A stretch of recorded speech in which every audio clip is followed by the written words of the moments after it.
Or and trunk one, I'll bet how to blow hot air. Say, only papa, Mr. Frimpong Boati. 1 million suit. So go so patio.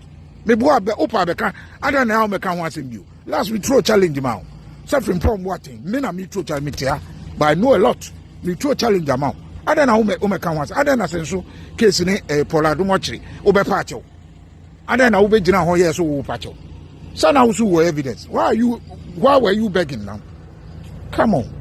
Captain Smart who then PP who not relevant to Ghana now it's just a matter of time. Your time will come. Your end is baby I want unia hono ehona your end. Na Ghana na so nsɛmfo so na nka wo criminal like you kra de ntina say krom hanom so wo criminal record cleaning job kra wan hwa wo nyanye krom a wo criminal record but Ghana de criminal like you awo captain so e police stations e wo kuma kwami jokuto e throw challenge ma wo say opa fa wasem brand so na on man crofo how many ayi or there wo no once want to ankasa bio kacha say want to ankasa wo criminal to say wo na Ghana ya so and I will reduce so because only Ghana can you can do that in Ghana kroma o maimu ha Holland ha Sanuntin ya be jina ho na Abroche. Yes, Abroche, who Captain Swan, you never get any chance on radio station. Na MPP aden, omu here criminal like you to be a minister. Na minister say go ho, omu go ho no. Yamfa qualification kura to nchen, yamfa education to nchen. Eba integrity ni credibility. Who credibility be na wo. Me na meka, wo ye liar, who didn't throw MPP mfre wo be bia da. Nanado mfre wo be bia da. Na for say Nanado only time. Nanado don't have time for you. And until now, you can't say man and I do so you fan to baby. Because when you say you're relevant, those people who are relevant, the president will respond to them.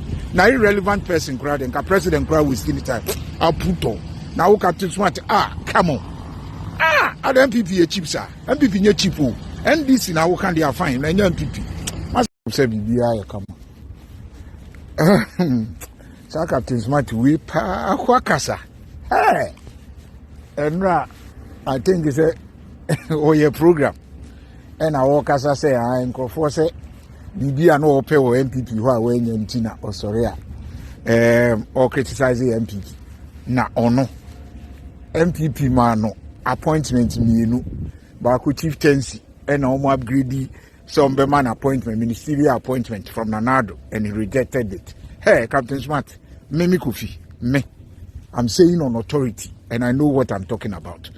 Asema wo kan obua wo ye trofo wo ye na wo kra de nyame nwanwa na obi a utimi di ntro eto nkrofo so sebe etwa ntro na wo san be pa chew ana wo di ntro to nkrofo so na wo fa chiri ko pa chew de me nyame nwanwa se wo keka sanse mu MPP never offered you any ministerial appointment obua MPP man any appointment biada me na meka and I know what I'm talking about.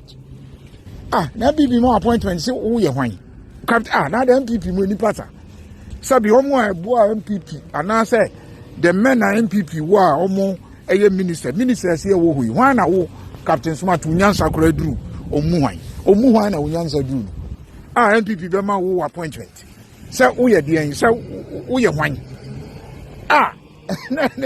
ye ka journalist sabi omu di mu o Ghana omo kasa edi mu omo ye influencer who ni influence bia o omo edi wachi no those people there omo de omo TV bia no omo de atiri people who cannot research, people who cannot read, people and omo di wachi sa wo tantrums na wo betra ho tro ni nti na MPP ma ministry appointment se di nti no bia hwan na enu Captain Smart suban wo Ghana system nti and abanisa to the extent MPP Nanado ebe fro so ma appointment sisei masa ja won tro na wudi no ene ma wo ye nyina nya wafu e na ode nam na Captain Smart wan na enim se wafu na ode nam age so mo enim obia wonim wan na enim se wafu na ode nam mo Captain Smart wan na enim Ghana ho age so obia ono de otanti no on trans na onhwe wan na enim se ne ma wo ye nyina wo boa entro a wudi wo se won sam egu court akura ye kan ye kan wie won sam entro a wudi asenso de me I will say on authority o pass enso chew enye Polado Mochiri adena case no say we know a lot of things going on so what I say we know a lot of things no mo no na me blame because ujimina fa ukofa chiri we dey nyina politics and no more asenso only asenso case no babe gina ho adan na ya wonka ho asem bi obedi ntroto asenso se e na habo no akoyi ayi a wo do court no babe ka ho asem masa now what person be gina say MPP yen nim a lot in MPP na Nado did not call me na make on authority say na Nado emfre would da so my position bia na Nado got cabinet and na Nado what time now captain so nyansa ben na unim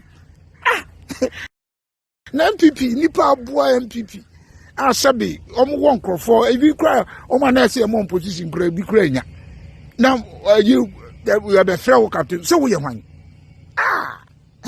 so we hwan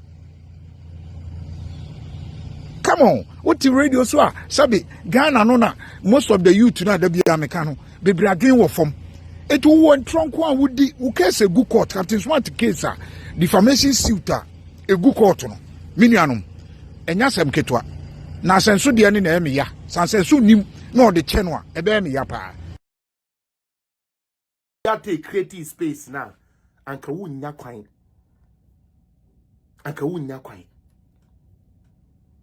me say me pe any minister obeka kire me say ni sika wo de ya adwuma na free ono ane botom na free finance ministry yes any me pe any minister any sector wo de wo say wo sector no enya finance minister na copes come out na wo de project peja wo sa ne hwe no so wani mo egu asinti wuntumi ma wonsa so eye beye ne de ma mota freye mutie eye beye ena mo ma NDC for dada mo anka mudi ko jimi because na omutu na papa no o make you party no unpopular o make you party no unpopular o make you party ena mo so jimi sem mo perokwa interest na mo MPC a mo pedi dinti mo pia na de ne share ebo ase and me Ken, like I said, posterity would be the person that will vindicate you.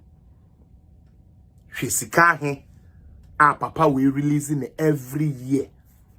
Right now we are talking about education minister and all so say finance minister releasing 2.9 billion for education man on free education. Mokai say mahama say no over 2 billion crop free education. Say mokai. But papa we dia wa just say 2 billion no e de boa Ghana ma. Woni a wo papa ne wo maame no mu ni bi. Woni a wo papa ne wo maame no mu eni bi. Enyankama. Emema Kwasia mpafo bi a anhwe ye ma ementi. Emema tutubotomfo agimifo bi a ye ne ma wo ne ya nhwe omunti no enne mo hwe de ekoso.